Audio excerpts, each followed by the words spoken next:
So, jadi tahun lepas berapa sebenarnya net investment inflow atau pelaburan sebenar yang masuk dalam negara kita, naik ke turun?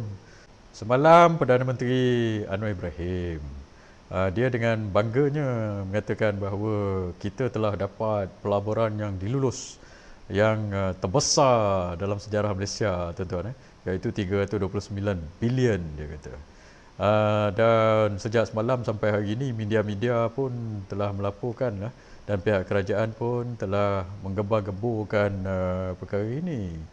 So perkara ini, dan saya tengok gelagat Perdana Menteri ini agak melucukan sikit lah, tuan-tuan. Sebabnya apa? Sebabnya bila kita tengok prestasi ekonomi, saya dulu dalam kerajaan lama juga, dan saya pernah kerja di unit perancang ekonomi 16 tahun yang lepas.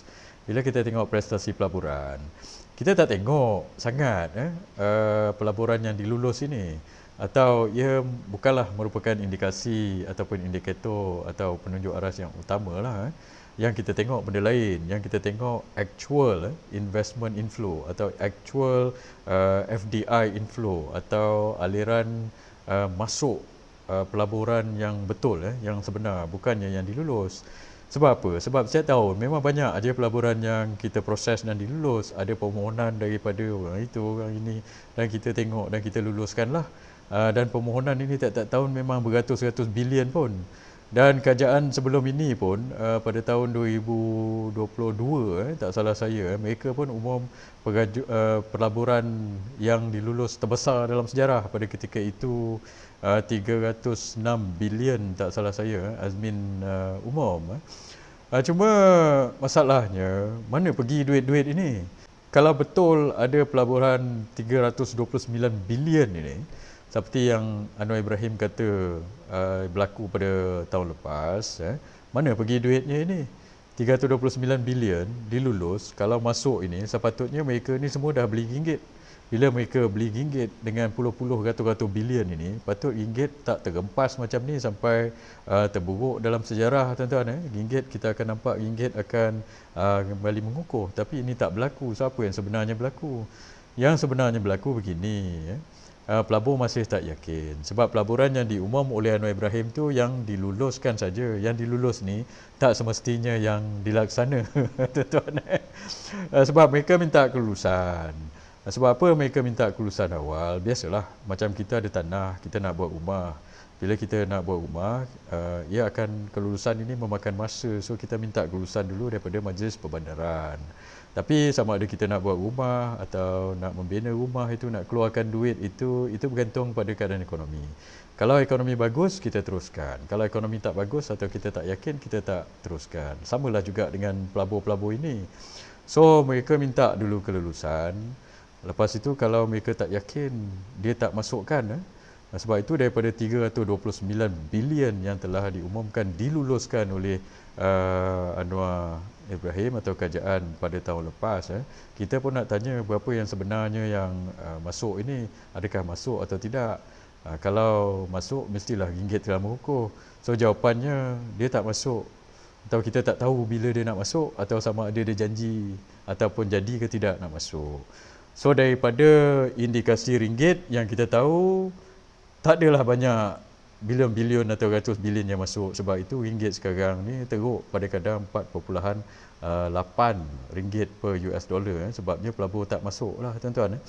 Dan satu lagi, pelabur-pelabur ini, apabila dia minta kelulusan untuk buat pelaburan, contohnya macam Tesla atau sebagainya, dia bukan minta daripada negara kita je, tuan-tuan. Dia akan pergi Thailand, dia akan pergi Indonesia, dia akan pergi kita. So katakan dia nak melabur lah, dia declare interest dia nak melabur 50 bilion ke 100 bilion lah. Dia minta kelulusan kita, kelulusan Thailand, kelulusan Indonesia. Lepas tu dia tengoklah kelulusan mana, and lepas tu in time dia akan kaji lagi yang mana dia nak masuk. Last dia tak masuk kita, dia tak jadi sebab dia tengok keadaan ekonomi kita kucak-kacir, dia pergi negara lain. Ini yang biasanya berlaku, tuan-tuan, dan ini juga telah berlaku pada tahun lepas. Macam mana kita tahu prestasi pelaburan sebenar? Sebab tu saya kata tadi, kita kena tengok net investment inflow, the actual one, atau yang sebenarnya berapa aliran keluar masuk pelaburan yang berlaku pada negara kita. So, jadi tahun lepas berapa sebenarnya net investment inflow atau pelaburan sebenar yang masuk dalam negara kita, naik ke turun? Jawapannya tuan-tuan, turun teruk, jatuh teruk. Daripada laporan Bank Negara kata daripada laporannya, jumlah net investment inflow daripada FDI telah jatuh negatif 47%, hampir separuh jatuh. Daripada 74 bilion pada tahun 2022 kepada 39 bilion pada tahun 2023. So dalam setahun pentadbiran Anwar Ibrahim, FDI net inflow ni telah jatuh 35 bilion.